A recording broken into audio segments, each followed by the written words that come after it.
Thank you guys for jumping on. I appreciate your encouragement. It's really cool. Now let me find an instrument.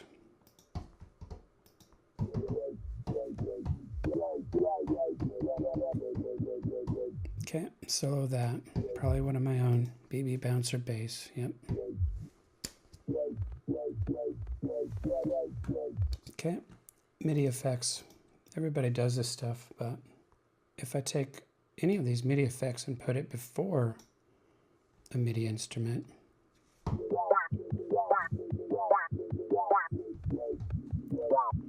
okay, and I can change the way this thing works.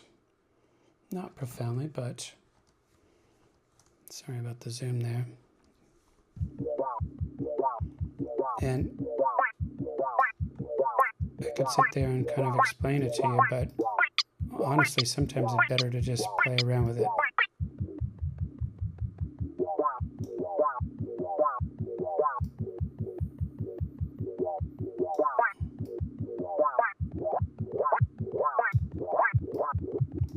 Okay, now when I go back to my track, okay,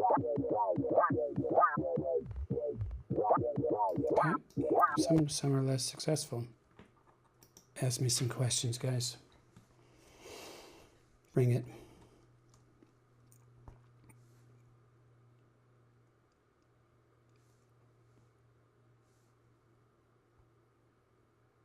Another 90. You know, on your question, GProc, VST or AU, I use both.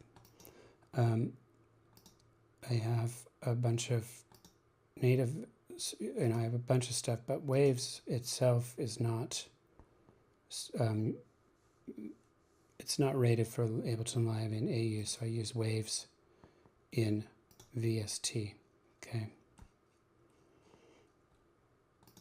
And, you know, I think generally AU was what I prefer, but that's just because it's the Apple spec, right? All right, anybody else? Why do you prefer Ableton to Logic? Well, Logic is like being married to a Penelope Cruz. Like, she's the most beautiful woman on earth, but amazingly hard to stay married to. Whereas Ableton is like a brand young, a wonderful young girl that is so beautiful and will travel anywhere around the world with you and is super easy to get along with. I love Logic, but actually Logic is where good songs go to die. If I'm writing to picture, I start in Logic. There's no other way to write to picture. And a lot of times I start my sound design in Logic. But then I love this aspect of improvising in Ableton as an example. All right. Sorry, my picture was in the way the whole time. Gee whiz, dumb guy. Right there is everything I just recorded. Just like so. It's all in there. And that's kind of one of the reasons I like Ableton. But Logic, man, there's stuff you can do in Logic that is out of control. I love it too. Let's see. Moniker. Using mostly orchestral instruments, I prefer to write and record on arrangement. Let's see. Can you do a liquid D&B walkthrough? What is a liquid D&B? Drum and bass. I make tech house. I'm not up on what liquid sounds like, but does it sound like liquid? That'd be cool. I love drum and bass. This song is not the newest though. All right, I have one other example for you guys. There's something that I do that's called offsetting. I'm gonna have to load a pretty big session to show you.